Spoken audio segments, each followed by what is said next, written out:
afternoon, everyone. Good afternoon. Let's begin with some scheduling updates. Tomorrow, President Trump will travel to the great states of Ohio and Kentucky, where he will tout his economic victories and detail the administration-wide efforts to continuing lowering prices to make everyday life more affordable for working Americans. The president will visit Thermo Fisher Scientific in Ohio and give remarks at Verst Logistics in Kentucky. On Thursday, President Trump and the First Lady will host a Women's History Month event in the East Room. And on Friday, the president will sign several executive orders, and we will provide more details on those later this week. As President Trump shared with the American people last night, the United States military is making tremendous strides towards achieving our military objectives for Operation Epic Fury. 10 days in, this campaign has been a resounding success thus far, and America's warriors are winning this important fight at an even faster pace than we anticipated. More than 5,000 enemy targets have been struck so far. Iran's ballistic missile attacks are down more than 90%, and their drone attacks are down by approximately 85% since the start of Operation Epic Fury. The United States is also annihilating the Iranian regime's navy, and we have destroyed more than 50 Iranian naval vessels, including a major drone carrier ship. None of the regime's vessels are operating in major regional waterways, and the Iranian Navy has been assessed as combat ineffective. The trend is clear. U.S. combat capabilities are increasing and growing more lethal and dominant by the day, while the Iranian terrorist regime's ability to respond has rapidly declined. Now, the U.S. military is moving to dismantle Iran's missile production infrastructure. Our incredible B-2 bombers recently dropped dozens of 2,000-pound penetrator bombs on deeply buried missile sites. Last night, President Trump reiterated his commitment toward keeping oil flowing through the Strait of Hormuz so the United States and all of our allies can receive their energy needs. President Trump will not allow rogue Iranian terrorists to stop the freedom of navigation and the free flow of energy. Let me be clear. It is a good thing to wipe out terrorists who indiscriminately target civilians and attempt to hold the global economy hostage, and President Trump should be commended for doing so. As the president made unequivocally clear to the remaining elements of this terrorist regime in his statement yesterday, if they do anything to stop the flow of oil or goods within the Strait of Hormuz, they will be hit by the world's most powerful military 20 times harder than they have been hit thus far. Moving forward, the stated objectives for Operation Epic Fury remain the same: destroy the terrorist regime's ballistic missiles, raise their Iranian missile industry to the ground, ensure their terrorist proxies can no longer destabilize the region, and ensure that Iran never obtains a nuclear weapon. President Trump remains confident these goals will be accomplished in swift fashion. As for the oil, President Trump fully expected the rogue Iranian regime to try and disrupt the global markets. That's why President Trump and his energy team have been planning for this long before the strike and have moved quickly to address these temporary disruptions. Thus far, the Trump administration has offered political risk insurance to tankers operating in the Gulf. The Treasury temporarily waived certain oil-related sanctions, and the Commander-in-Chief has offered the U.S. Navy to escort tankers when necessary. The president and his energy team are closely watching the markets, speaking with industry leaders, and the U.S. military is drawing up additional options following the president's directive to continue keeping the Strait of Hormuz open. I will not broadcast what those options look like, but just know the president is not afraid to use them. Rest assured to the American people, the recent increase in oil and gas prices is temporary, and this operation will result in lower gas prices in the long term. Once the national security objectives of Operation Epic Fury are fully achieved, Americans will see oil and gas prices drop rapidly, potentially even lower than they were prior to the start of the operation. And we will live in a world where Iran can no longer threaten the United States or our allies with a nuclear bomb. On another matter here at home, President Trump is urging Congress to pass the Save America Act, one of the most critical pieces of legislation in our nation's history. The Save America Act is overwhelmingly popular with all Americans because each provision is rooted in common sense. The Save America Act has 5 simple requirements as requested by the President of the United States. Number 1, voters have to show ID to cast a ballot in an American election. Very simple. 90% of Americans, including more than 80% of Democrat voters, agree with this. Number 2, the Save America Act will require all voters to show proof of citizenship in order to register to vote in American elections. Again, this is popular and rooted in common sense. Only American citizens have the right to vote in American elections. But after Joe Biden and the Democrats allowed tens of millions of illegal aliens into our country, it's more important than ever to ensure that only American citizens are registering to vote on our nation's voter rolls, and Congress needs to pass this. Number 3, the Save America Act abolishes the incredibly unsecure practice of universal mail-in ballots, which throw the door wide open for fraud. Importantly, the Save America Act maintains exceptions for Americans to use mail-in ballots like for illness, disability, military, or travel reasons. The bipartisan 2005 report of the Commission on Federal Election Reform, chaired by, of all people, former President Jimmy Carter and former Secretary of State James Baker, concluded that, quote, absentee ballots remain the largest source of potential voter fraud, and it is time for Congress to finally address this. Number 4, the Save America Act permanently bans men from competing in women's sports. President Trump signed a landmark executive order upholding the promise of Title IX and ending this dangerous and unfair practice, but now it's time for Congress to codify this into law. Number 5, the Save America Act bans transgender mutilation surgery for children. Again, President Trump signed a common sense executive order to do this and kept his promise to the American people, but now Congress needs to do the same and codify it. It's well past time for Democrats in Congress to stop perpetuating the radical and false claim that you can somehow change a child's sex. You cannot. Passing the Save America Act is the most important thing that Republicans and, frankly, Democrats can do to strengthen election integrity and protect our democracy. It's what the American people elected Republicans to do, and they must deliver on it as soon as possible. The President is calling on Congress to get the job done and send this historic piece of legislation to his desk immediately for signature. So with that today, I will take your questions. Benny, thank you for being here, and why don't you start us off? Thank you, Karoline. So my first question is actually about the Save America Act. So one of the biggest things that the Democrats are saying, the claims that they're making, is that the Save America Act, it would prevent married women from voting in elections or make it harder for them. What do you have to say to those claims? Is there any validity to them, and where do you think they're getting this from?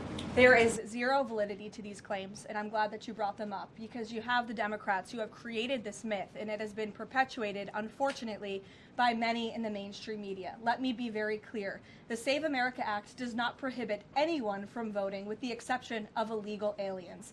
And the greatest way to disenfranchise American citizens from voting in American elections is to allow illegal aliens to vote, which is what Democrats want to do. We see it taking place in Democrat jurisdictions at the state and local level across this country. So the Save America Act corrects that. And as far as married women who have changed their name, if they're already registered to vote, they're entirely unaffected by the SAVE Act. And for the small fraction of individuals who have changed their name or their address, they can still register to vote, of course. They just have to go through their state processes to update that documentation. And this is something that the American people, married women, and minorities, and people all across this country who Democrats are insultingly saying cannot do this, they're already doing it every day, going to the Social Security office, going to the DMV, and I think it's frankly insulting that the Democrats are saying that there's certain groups of people in this country who aren't smart enough to update their documentation to allow them to vote. Again, this is a huge myth, and thank you for giving me the opportunity to address it. Of course, and then just one more question about DHS. The funding issue has been 3+ weeks now. I was at the airport this morning in St. Louis, Missouri, and it was early in the morning, and one of the TSA agents, I saw her, she was kind of tearing up, she was crying, and I asked her, I was like, what's wrong? And she was like, I can't make my phone payment, I can barely make my car payment that's coming up. I think a lot in the Beltway, there's so much noise between Democrats, Republicans. It's the Democrats' fault, it's the Republicans' fault. But what is the White House's message to the American people that are struggling because they're not getting that paycheck? It's take away the politics. What do you have to say to those people? President Trump wants the Department of Homeland Security. He wants TSA, he wants FEMA, he wants the brave men and women of our United States Coast Guard to receive their paychecks, and he wants this department to be fully funded and fully reopened. And so to any American out there who is struggling without a paycheck, we know there's more than 100,000 of you across the country. To any American out there who is showing up to an airport and facing incredibly long wait times and lines, call your Democrat member of Congress and tell them to fund the Department of Homeland Security. That's what President Trump wants to do, and it's completely ridiculous that the American people are suffering as a result of these partisan games that are being played by Democrats on Capitol Hill. Thank you. Steve. You said the operation was going faster than anticipated. What is your current timeline for how long the war will last? So look, as you know, Steve, the president and the U.S. military's initial timeline was about 4 to 6 weeks to achieve the full objectives of Operation Epic Fury. Again, to destroy their missiles and their ability to make them, destroy their Navy, permanently deny them nuclear weapons forever, and to, of course, weaken their evil terrorist proxies in the region. We know that the U.S. military and our brave warfighters are quickly and expeditiously executing these objectives well ahead of schedule, but ultimately the operations will end when the Commander-in-Chief determines the military objectives have been met, fully realized, and that Iran is in a position of complete and unconditional surrender, whether they say it or not. Does the president still want Iran's unconditional surrender? Well, when President Trump says that Iran is in a place of unconditional surrender, he's not claiming the Iranian regime is going to come out and say that themselves. What the president means is that Iran's threats will no longer be backed by a ballistic missile arsenal that protects them from building a nuclear bomb in their country. I could make an empty threat, but if I have no actions to back it up, then it's an empty threat. And so President Trump will determine when Iran is in a place of unconditional surrender, when they no longer pose a credible and direct threat to the United States of America and our allies. Adriana. Can you explain why the Energy Secretary posted and then appeared to have deleted a post on X saying that the U.S. Navy escorted an oil tanker through the Strait of Hormuz? Yes, I was made aware of this post. I haven't had a chance to talk to the Energy Secretary about it directly. However, I know the post was taken down pretty quickly, and I can confirm that the U.S. Navy has not escorted a tanker or a vessel at this time, though, of course, that's an option the President has said he will absolutely utilize if and when necessary at the appropriate time. And if this was something that was posted erroneously, could it be because of a staffer? Will there be any consequences for this? I know you still have to consult, but just generally speaking. Again, I would defer you to the Department of Energy to answer that question. And if I could just follow up really quickly. Sure. In terms of oil sanctions, the president said that there would be some sanctions that would be lifted. Would those be on Venezuela, Russia? Could you give some specifics there and then timing for that as well? Sure. I know it's something that the Treasury Department and the President's energy team continue to discuss, and they will ultimately consult with the President before decisions are made. I don't have any announcements on new sanctions or the lifting of new sanctions for you today. Alex. Thank you. Reuters has reported that about 150 U.S. service members have been injured so far. Can you confirm that number and elaborate on that? I can't confirm the exact number. I know it's within that ballpark, but I would defer you to the Pentagon for a specific number of wounded or injured thus far. And then secondly, if I can, I wanted to ask about, there was a briefing on the Capitol Hill today, and some senators came out and said they were more convinced than ever that there would be U.S. boots on the ground. Senator Blumenthal said that, in fact. Your reaction to that and any update on President Trump's thinking about it? Look, I would say that Democrats on Capitol Hill are clearly being quite disingenuous.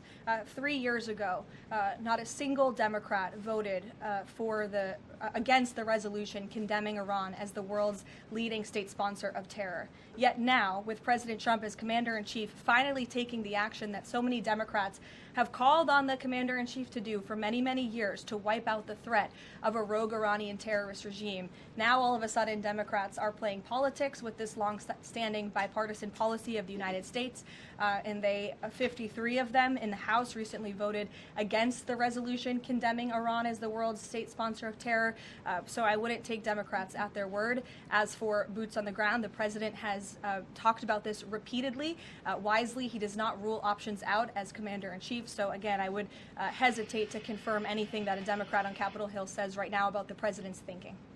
Garrett. Karoline, you outlined to Steve the military components of what would be involved in ending this war, but it seems like there's a political component too. The president said to Fox earlier today that he doesn't believe the new Ayatollah can live in peace. He made a variety of comments suggesting that he should be involved in picking the new Iranian leader.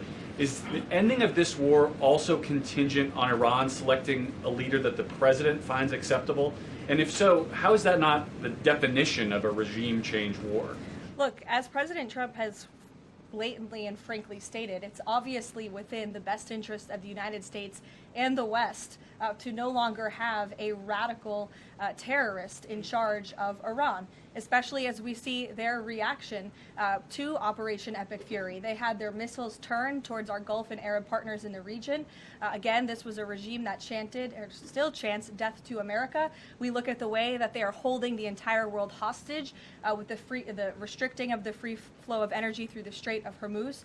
So the president, I think, is making quite an obvious comment. Again, as for the timeline of the military operations with respect to Iran, we have objectives that we have laid out that the commander-in-chief wants to see achieved. When they are achieved, then it will ultimately be up to the president to end this operation. Okay, so I think you're not exactly addressing my question, though. Is that political objective also necessary for the president to decide to end this war? Look, again, I just told you the objectives of Operation Epic Fury. When those objectives are met, the president will dictate the end of these operations when he deems that Iran no longer poses a credible threat to the United States of America. And again, it goes back to what does that unconditional surrender look like?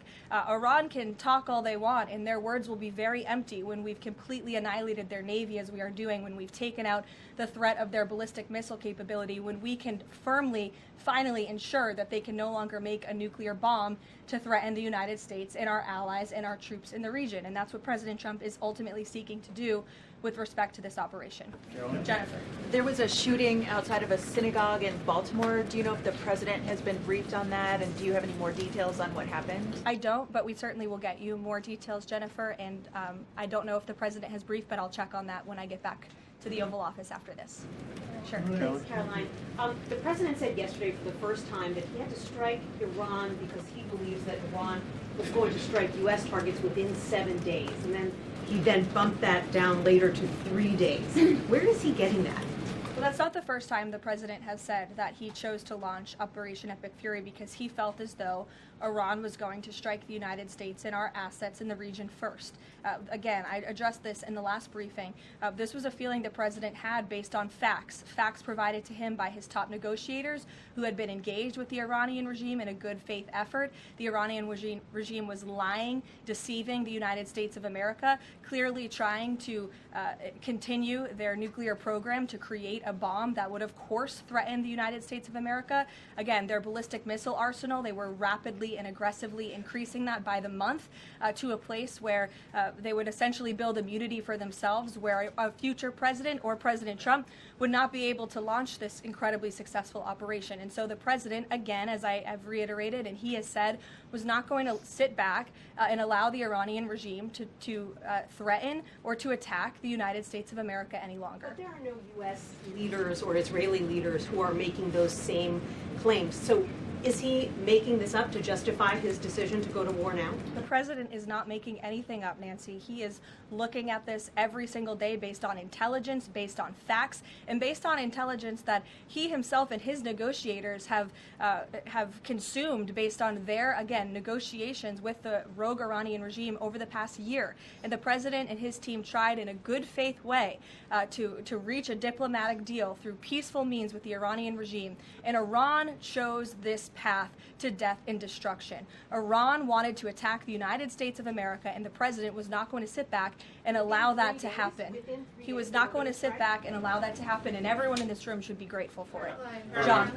Thanks a lot, Karoline. Two questions for you. One has to do with a follow-up to your statement that you made at the beginning of the briefing regarding the Safe America Act. Sure. Yesterday, the Senate Majority Leader John Thune spoke on the effort to potentially have a filibuster broken, the rules for the filibuster broken. He said the votes aren't there, one, to nuke the filibuster, and the votes aren't there for a talking filibuster. He says that's the reality. What's your reaction to what Senator Thune said?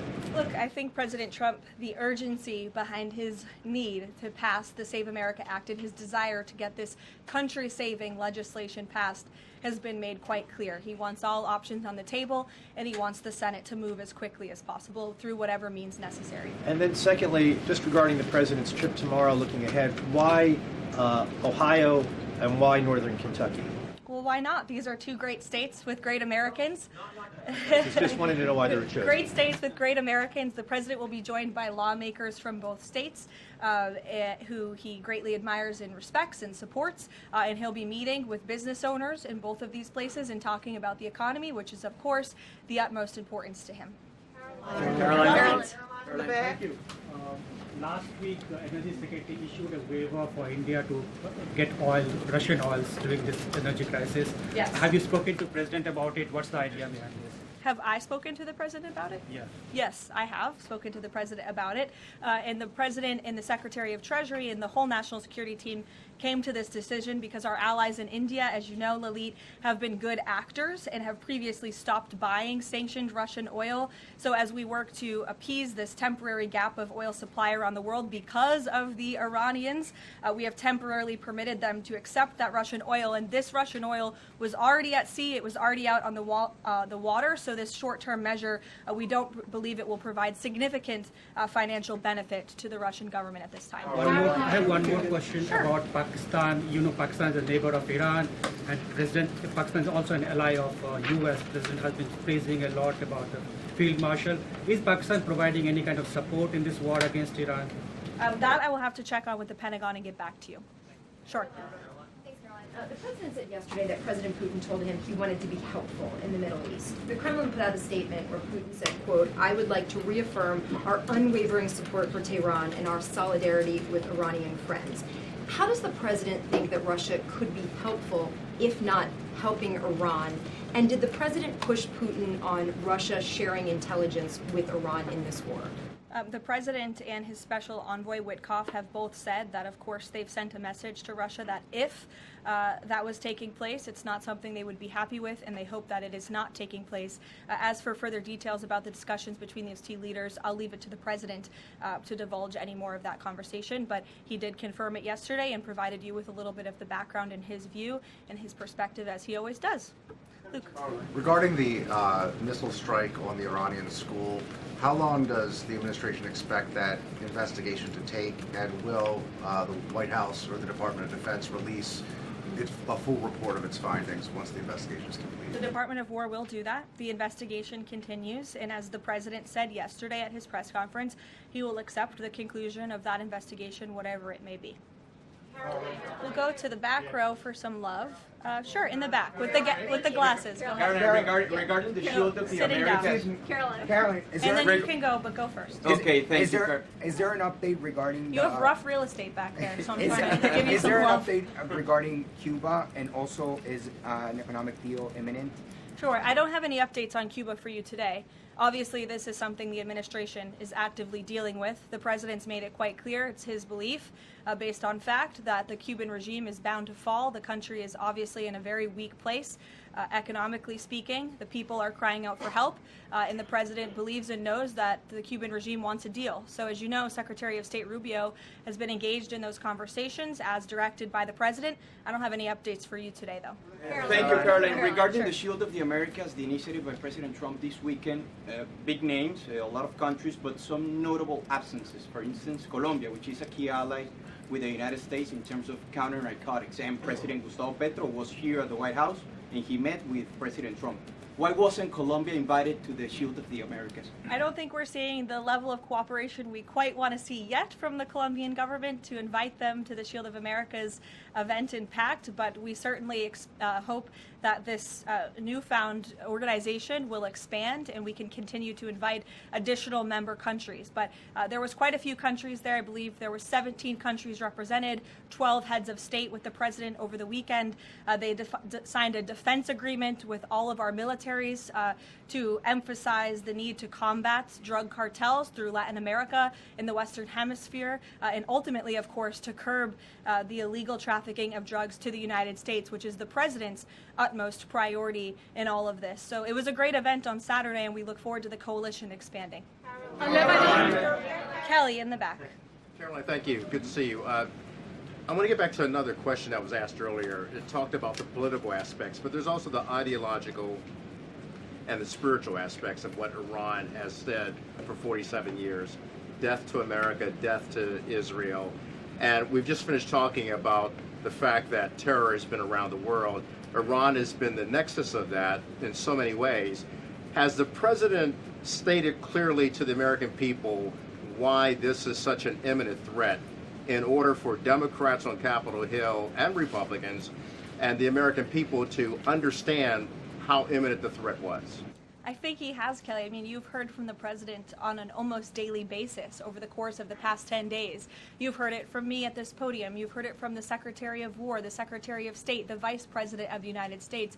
You know, the president's top cabinet and his officials have been repeatedly explaining to the American public the threat that Iran has posed to our country in this moment, but of course over the course of the past 47 years. And their words, again, chanting death to America, speak for themselves. Go ahead. You can follow up. Why the division within the American people? I realize that we have the people are talking about the War Powers Act. They're talking about all kinds of issues. But have people forgotten just how imminent that threat was? If they keep saying death to America and death to Israel, they mean it. Look, I don't think the American people have forgotten, but I think Democrats on Capitol Hill, they have not forgotten, but they are just so plagued with this resistance to President Trump on everything that they do that, again, they can't even rally behind the common sense, bipartisan, long-standing principle of the United States of America that Iran absolutely poses a threat to the United States, that Iran is the world's leading state sponsor of terrorism. And I think that's reflected again in their voting pattern. In 2023, every single member of the House of Representatives, with the exception of one, I believe the final vote was 412 to 1 in 2023 for a resolution condemning Iran as the world's state leading sponsor of terror. And now in this year, under this president in 2026, 53 Democrats voted against that exact same resolution with the exact same language. I don't think that's a change in the threat that Iran has posed to the United States. I think it's a change in the Democrat Party's thinking and their vicious hatred for President Trump. Danny? Sure. National threat level, following on Kelly, what's the national threat level right now because of this death to America, death to Israel issue? I believe the Department of Homeland Security and the FBI have repeatedly and continuously provided updates on the threat level to the homeland. I don't want to speak on it out of turn from up here, but of course, the federal government is continuing to coordinate and partner with local law enforcement agencies across the ground to thwart potential threats to the homeland. This is something the administration obviously takes very seriously. We are thwarting threats that, frankly, most Americans don't know about because they never make headlines, but that's the great work that the Department of Homeland Security is doing, and it emphasizes and underscores the point of why Democrats need to fund and reopen fully the Department of Homeland Security right now. Danny.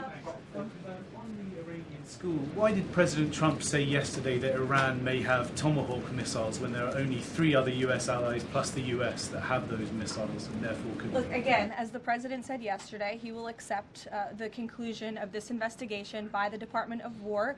I know there's been a lot of speculation in the media about who may be responsible for this. We're not going to get ahead of the Department of War and the conclusion of that investigation. The president has a right to share his opinions with the American public, but he has said he'll accept the conclusion of that investigation. And frankly, we're not going to be harassed by the New York Times, who's been putting out a lot of articles on this, making claims that have just not been verified by the Department of War, to quickly wrap up this investigation because the New York Times is calling on us to do so. Thank you. Hi, thank you so much. Karoline, with the DHS currently under a partial Democrat shutdown, does the administration have any specific concerns about potential impact on Homeland Security or intelligence monitoring of sleeper cells inside the United States? And do you have any comment on the bombing, the two individuals that bombed New York City or tried to? Yeah, it was absolutely despicable to see that attack in New York City.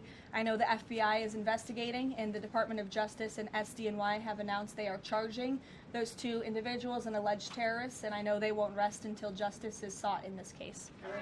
Daniel. Daniel, Thank you, Caroline. Appreciate it. Millions of Americans are filing taxes for the first time since the president signed the One Big Beautiful Bill Act into law. New reports say that new IRS data says that the average federal tax refund is around $3,800, a little bit up from the last period of last year. Does the president believe that the average federal tax refund increasing this year could provide a little bit more economic growth, something that he's been very focused on as the year progresses? Absolutely. And Americans are going to start benefiting from the fruits of President Trump and Republicans' labor through the passage of the One Big Beautiful Bill and these historic tax cuts.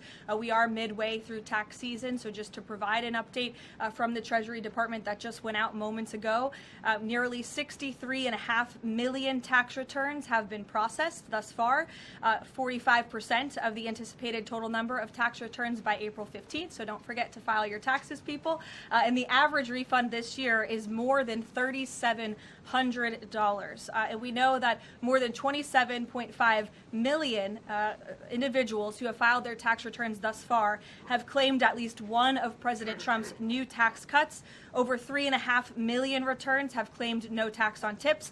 Over 15.5 million returns have claimed no tax on overtime. Over 9.2 million returns have claimed the enhanced deduction for seniors. And over 690,000 returns have claimed no tax on car loan interest. And another amazing statistic, nearly 3.5 million Trump accounts have been opened for children in our country thus far. So we look forward to, I know the Treasury Department continues to look forward to seeing these checks go out the door and into the pockets of hardworking Americans, and the president will be meeting with them himself tomorrow on the road in both Ohio and Kentucky, and we look forward to seeing you all there. Thank you.